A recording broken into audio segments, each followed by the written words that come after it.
ये है राम का नारी जाति के प्रति सम्मान। जो राम प्रभु उठाते हैं कि राम ने नारी का सम्मान नहीं किया, तो यहां देखिए कि पत्थर की नारी को भी कितना पूज्य भाव देते हैं कि गुरुदेव इस पत्थर के ऊपर में नारी का चित्र है, मैं इस पर अपना मस्तक तो रख सकता हूं पर मैं अपना पैर नहीं रख सकता।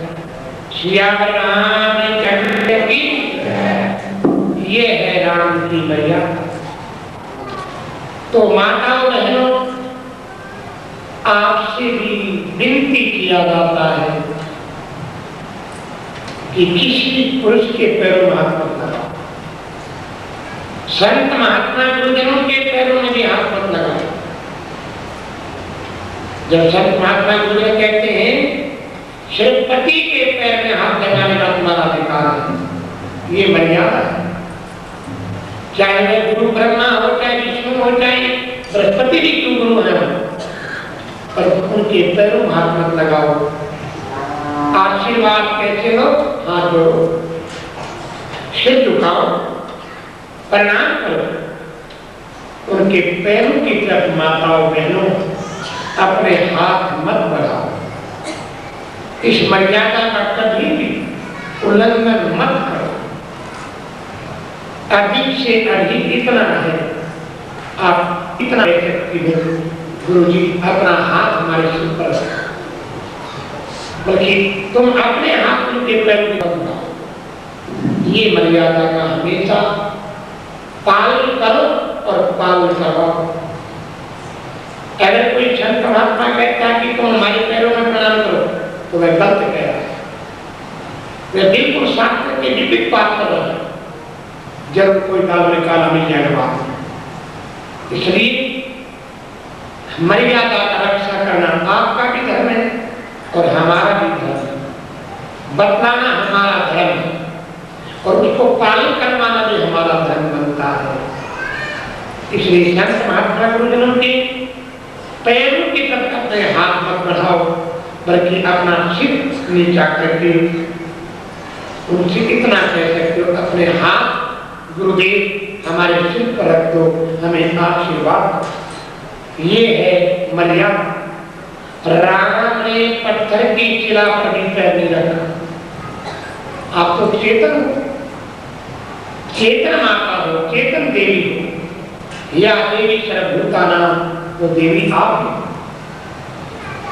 हो। उसी समय हवा चली और हवा की धोती से राम की चरणों की धोती मुड़ी और वह पत्थर पे गिरी और वह पत्थर क्या बन गया? चेतन नारी बन गया। गौतम नारी अहिल्याकारी सियावर रामचंद्र की। राम ने पैर नहीं रखा, बल्कि पैरों की धूली को करके चले गए। आगे आई मथुरापुरी में, जनक ने स्वागत किया, यथायोग्य आसन दिया और ऐलान किया, ये देश विदेश के राजाओं, हे महाराजाओं, हे वीरों, ये शिव धनुष है।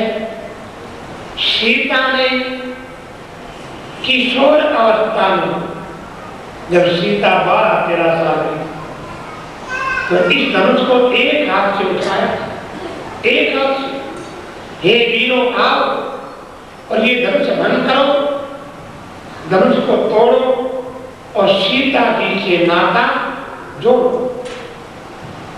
खड़े ये सबसे वीर कौन था? बाणासुर। बाणासुर कौन है? शिव जी के भक्त हैं और शिव जी की भक्ति करके, शिव को प्रसन्न करके आजाद बुधाएं वरदान मिले।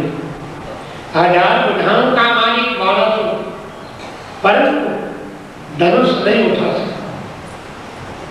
उसके बाद राम कौन है? कैलाश पर्वत को एक हाथ में उठाने वाला, पर धनुष उससे भी नहीं उठा। उसके बाद बाली कौन है?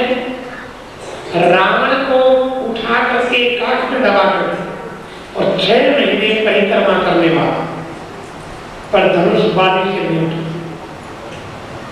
ऐसे ऐसे वीर जब धनुष नहीं उठा सके तो बाकी कौन रहा? जनक को चिंता हो गई।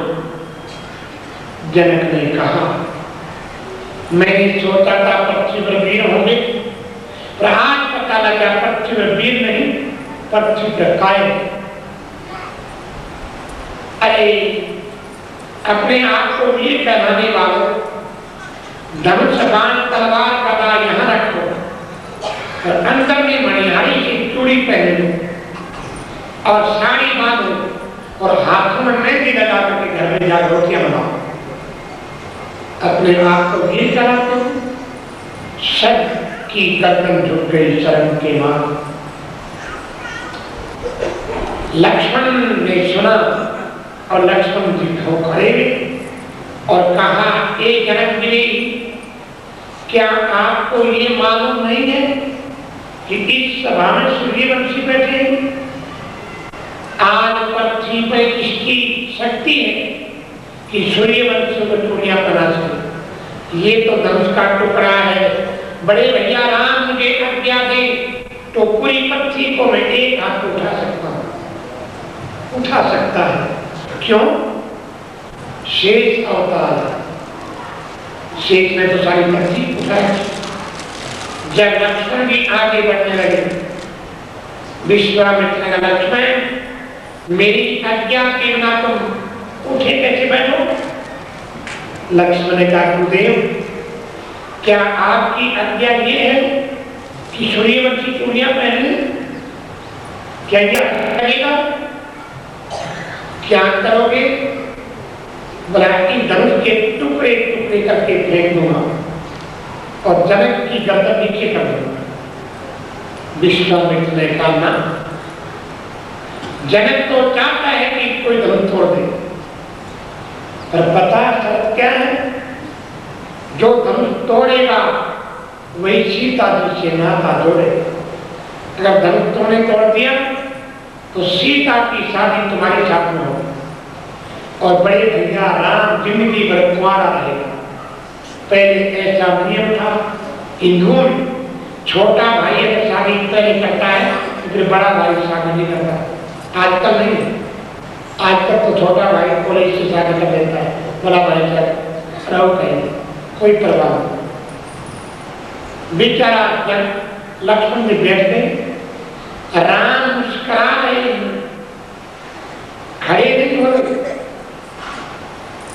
विश्वामित्र ने कहा, राम सूर्य कब तक अपनी शक्ति को छिपाएगा बादल में? राम खड़े हो, मैं आज्ञा दे रहा हूं, मैं आशीर्वाद दे रहा हूं और इस धनुष को बंद कर।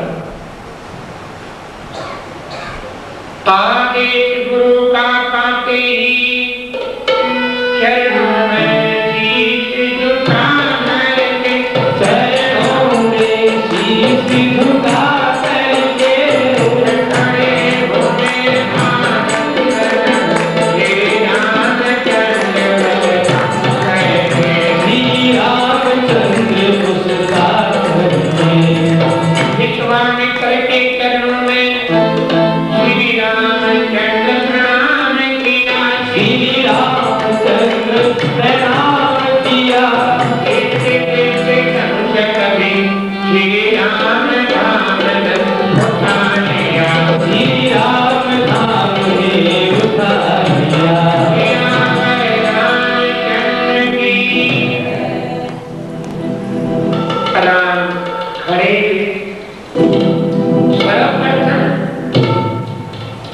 विश्वामित्र के चरणों में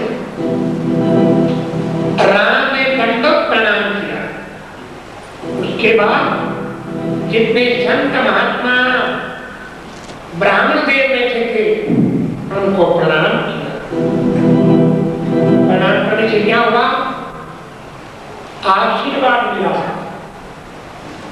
जब राम ने संत महात्मा गुरुजनों को प्रणाम किया तो सबने ऐसे हाथ करके आशीर्वाद दिया। प्रणाम करने से क्या मिलता है? अभिवादनशीलस्य नित्यव्रतोन सेवितः चत्वारि तस्य वृद्धन्ते आयुर्विद्या यशोबलम्। माता पिता गुरुदेव को जो नित्य करे प्रणाम, बल बुद्धि विद्या बढ़े उनके पूर्ण हो सब। जो माता पिता संत गुरुजन प्रणाम करता है उसको क्या मिलता है? बल बुद्धि विद्या और मनोकामना पूर्ण ये आशीर्वाद मिलता है। इसलिए हमारी प्राचीन समय से भारतीय संस्कृति है आपस में मिलने पर एक दूसरे को प्रणाम करें, एक दूसरे को मिलने से प्रणाम करें। ये टाटा बाय बाय हाय हाय करना भारतीय संस्कृति नहीं है। आजकल ये कॉन्वेंट कल्चर चला है।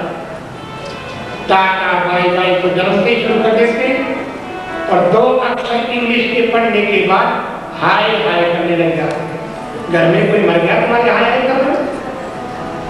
अंग्रेज कहा करते थे हाउ आर यू, अंग्रेजों के बाप पैदा हो गए हाय हाय कर।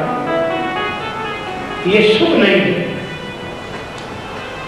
इसलिए माताओं बहनों बच्चों को टाटा बाय बाय हाय हाय मत करने दो। हाथ जोड़ना सिखाओ, प्रणाम करना सिखाओ। 4 मिले 64 खिले, 20 रहे कर जो, सज्जन से सज्जन मिले और रास्ते साफ करो। 4 मिले 2 हाथ आपके 2 उनके, 32 दांत इधर के 32 इधर के 64, 20 रहे कर जो, 10 उंगली आपकी 10 इधर की और रोम रोम 7 करोड़ 3.5 करोड़ रोम होते हैं आपकी 7 करोड़। रोम रोम प्रसन्न हो जाता है जब हाथ जोड़ करके प्रणाम करते हैं। और टाटा बाय बाय हाय हाय करते हो तो खतरा पैदा होगा। इसलिए एक दूसरे के मिलने पर प्रणाम। कईयों का विचार है कि छोटों को प्रणाम नहीं करेंगे, आशीर्वाद देंगे। आशीर्वाद आप नहीं परमात्मा देंगे। प्रणाम करते हुए छोटे और बड़े की भावना मत लाओ। जिसको प्रणाम कर रहा हूं उसके अंदर भी तो आत्मा है। जो आत्मा मेरे में है वही आत्मा उसमें है। मैं प्रणाम कर रहा हूं अपने इष्ट को, मेरे इष्ट आपके अंदर बैठे। छोटे बड़े की भावना होती तो तुलसीदास कभी नहीं कहते श्री राम मैं सब जग जाने करम प्रणाम जाने गुण गाने। श्री राम मैं सब जग जाने करम प्रणाम जोरी जुग पानी। करम प्रणाम जाने गुण गाने, करम प्रणाम जोरी जुग पानी। कितना सुंदर है कि मेरे परमात्मा सब में, इसमें सभी को प्रणाम कर रहा हूं। आपने अपना वचन निभाया। क्या वचन? कि अंतिम समय में तुम्हारे पास आऊंगा। आप अंतिम समय आ गए, मैं धन्य हो गया।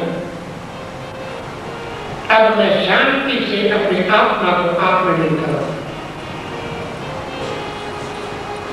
धर्मराज ने कहा एक पिता नहीं, आत्मा कृष्ण में लीन करने से पहले, संसार के बिना होने से पहले हमें कोई शिक्षा हो जिससे हमारा कल्याण हो जाए। विष्णु पिता ने ऐसे विराट समझा नहीं। शिक्षा ये है कृष्ण को प्रणाम करने की शिक्षा, तुम्हारा कल्याण हो जाए। प्रणाम करो तो तुम्हारा कल्याण हो। क्या होगा प्रणाम में? विषम पितामह का अंतिम उद्देश्य कि एको अपि कृष्णस्य कृतः प्रणामः दशाश्वमेधा भक्तेन तुल्ये दशाश्वमेधि पुनरेति जन्मे कृष्ण प्रणामी ने पुनर्भवाय। एक धर्मराज एक बार जो कृष्ण को प्रणाम करता है उसको क्या मिलता है? 10 अश्वमेध जल चढ़े का फल मिलता है। एक बार प्रणाम करने वाला, सिर्फ एक बार प्रणाम करने वालों को क्या फल मिलता है? 10 अश्वमेध जल का। कितना ज्यादा फल हो गया? 10 अश्वमेध जल करने पूरी जिंदगी खत्म हो जाए तब भी 10 अश्वमेध नहीं होगी। और जो फल मिलेगा वो किसमें मिल जाएगा? एक बार प्रणाम करने से। परंतु विषम ने कहा गलती हो गया, 10 अश्वमेध यज्ञ करने का फल तो बहुत कमती है। क्यों? 10 अश्वमेधि पुनरेति जन्मे। 10 अश्वमेध यज्ञ करने वाले को फिर जन्म लेना पड़ता है, स्वर्ग में जाएगा, स्वर्ग की प्राप्ति होती है। परंतु कृष्ण प्रणामी ने पुनर्भवाय, श्री कृष्ण को प्रणाम करने वाले श्री कृष्ण प्रणामी ने पुनर्भवाय फिर जन्म भी लेते हैं। श्री कृष्ण प्रणामी धर्म की, श्री कृष्ण प्रणामी ने पुनर्भवाय। ये है प्रणाम करने की महिमा। इसलिए प्रेमी सज्जनों, माताओं बहनों, एक दूसरे को मिलने पर प्रणाम करो, प्रणाम। ये महिमा इधर में राम ने धनुष उठा लिया, एक हाथ से इलाज उला कर हाथों में तत्काल कमल था तोड़ दिया, तत्काल कमल था तोड़ दिया। आया घमंड में पागल पहले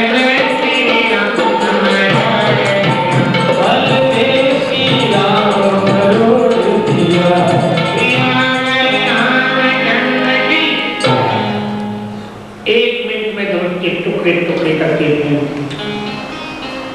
आकाश से कुछ वृष्टि हुआ, सीता ने वरमाला डाला, शुभ समाचार अयोध्या भेजा गया। अयोध्या से दशरथ जी भरत शत्रुघ्न गुरुवशी और भ्रात को लेकर आए। जनक ने स्वागत किया, करवट विनती किया, महाराज आपके 4 राजकुमार हैं, मेरे 4 राजकुमार हैं, ये 4 विवाह की इच्छा हो जाए। गुरु वशिष्ठ ने आज्ञा दिया, 4 विवाह की इच्छा तो संपन्न है। अयोध्या में आए, राम विवाह उत्सव मनाया गया कई दिन तक। एक दिन कार्यक्षेत्र से अचानक भरत और शत्रुघ्न को केकई देश जाना पड़ा। पीछे से राजा दशरथ ने एक दिन अपना चेहरा, अपना मुख शीशे में देखा। आप और हम रोजाना शीशा देखते हैं दिन में 5-4 बार शीशे के सामने खड़े होते हैं।